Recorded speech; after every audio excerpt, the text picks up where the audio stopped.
Hello and welcome. I'm Dr. Pauline Baird. As you know, cultural bearer from the village of Buxton, Guyana, I tell stories of my village.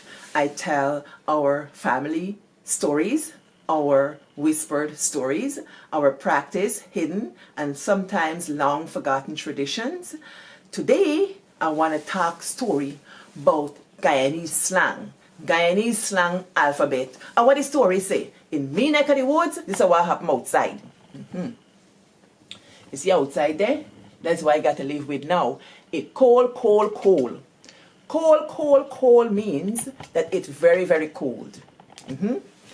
I use Guyanese expression there. When you say thing cold, it's one thing. To qualify it, to say how cold, it cold, reduplication. And then it cold. That means it proper cold. So now we get into the slang alphabet. Well, Edgar, the author of this book, he write this book for compile all them Guyanese slang that he know, and plenty people contribute to this book. I'm glad he sent me this book because I can go down memory lane. There plenty things are going on in this book here, but me gonna highlight some of the things that resonate with me. Are you ready? Good. Me read this book and remember one thing. The thing say, walk in the corner. Let me tell you, me come to this country here and tell one teacher girl me work with, walk in the corner when she go one afternoon. Me tell she walk a corner. Next day the girl come back and tell me, looking all shy, Pauline, can I talk to you? Me say, yes. She say, you know the thing you told me the other day. What was that? I said, what thing? She say, you told me to walk the corner. Well, I was taken by surprise because after me left Guyana, me come to realize that this business of walk the corner is not a good thing. When you tell somebody to walk the corner or you say she walk in the corner, that means she's a hoe. That she's a bad girl. She's a woman of the night, right? So when this girl tell me that, me tell she so, me tell she nothing to go so, me name fire. And me had proper reason for name fire because me not be talk English to she. But you see, me and she's a good friend, so me forget the girl not understand Creolese. So me tell the girl for walk a corner. And for those of you who don't know, and for all of you picnic was sit down there was said I not understand what Guyanese say, a time for learn. When you say for you walk in the corner, it mean for walk at the parapet, walk on the pavement, walk when things knock you down. When you been little and you walk from school, the parents tell you, go and go, walk a corner, walk in the corner, it means be safe. When people left your house, you not say goodbye. You don't say walk good or walk in the corner. And that's what you mean. Edgar talk about it inside of this book. Hey. Me like this book because UC Guyana sanctioned this book. You know, Guyana say, he in the foreword, he write and say, he was glad for work with this book because this book opened up curiosity. So I'm tell her I go read this book.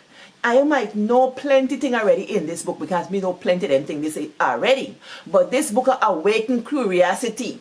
You see inside this book here, you know one song I was sing, na eat a fish, mama na eat a fish, kuma fish, mama na eat a fish. You know the thing? Kuma fish. Awa kuma fish.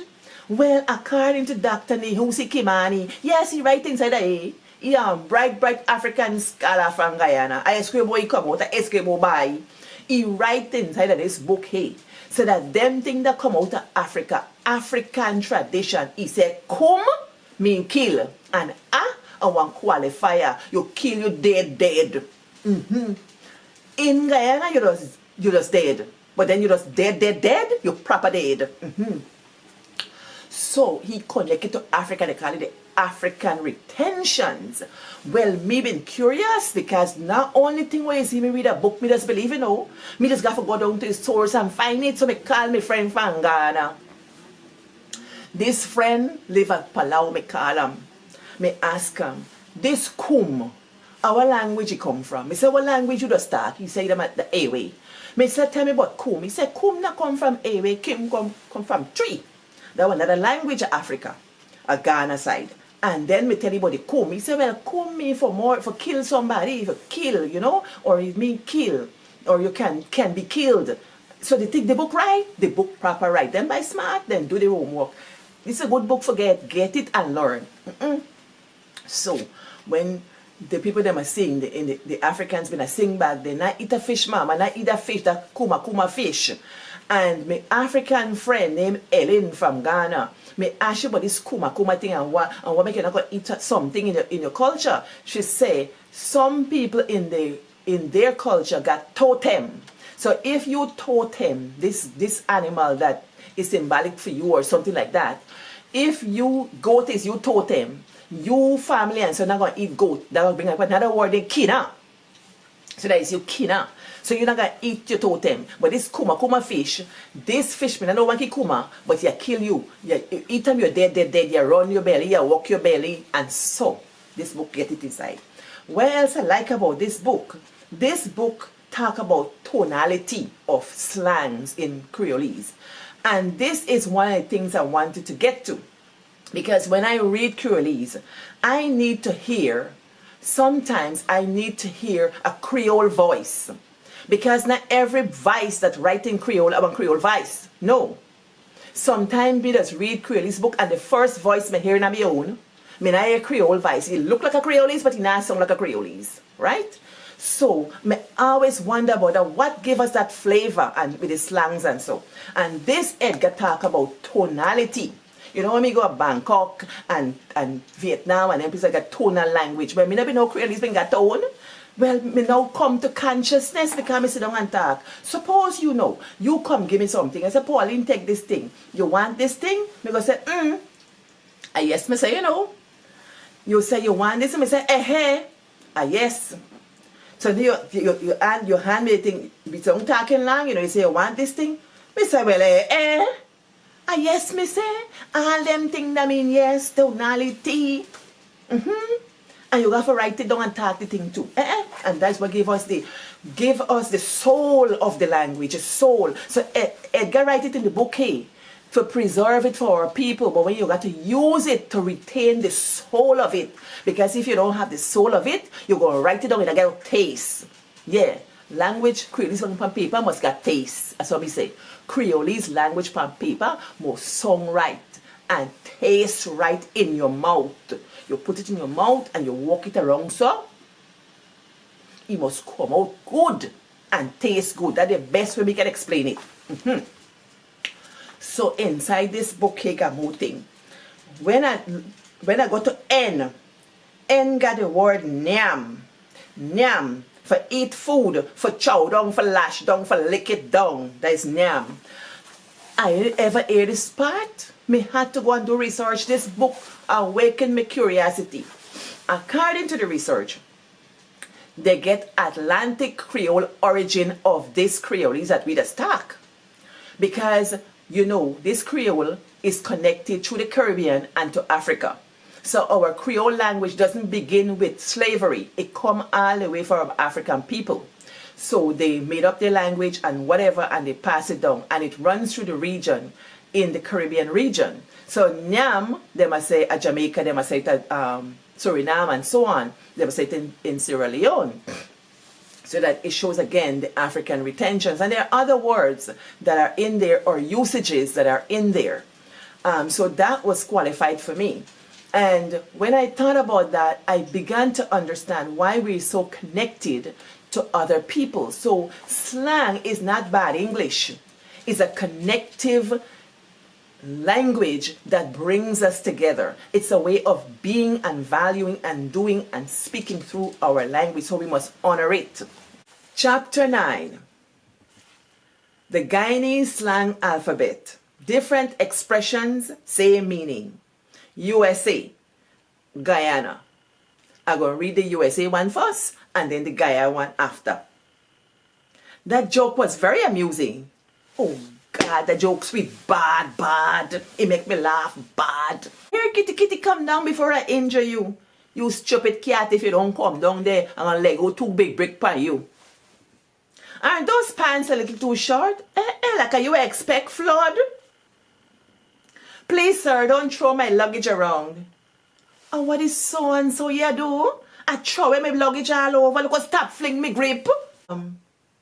Would you lift the hood of the car for me? Everybody open the bonnet there for me now. That is my girlfriend. That's me, Benny. Oh, the poor little handicapped fella has some special needs. Look at the invalid. But are you look at that little invalid boy over there? Look how he lamata.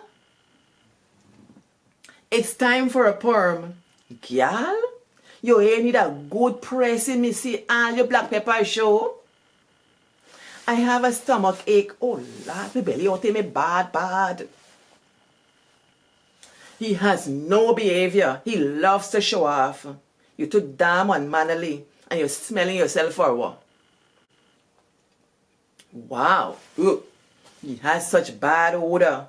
He smells so bad. He smells like he using 7 dwarf perfume and wandered and the yarn. Look, the child too damn fidgety. He has a touch of dyslexia. What? He dunce like hell. And he had hard. He had no good. He must bounce it.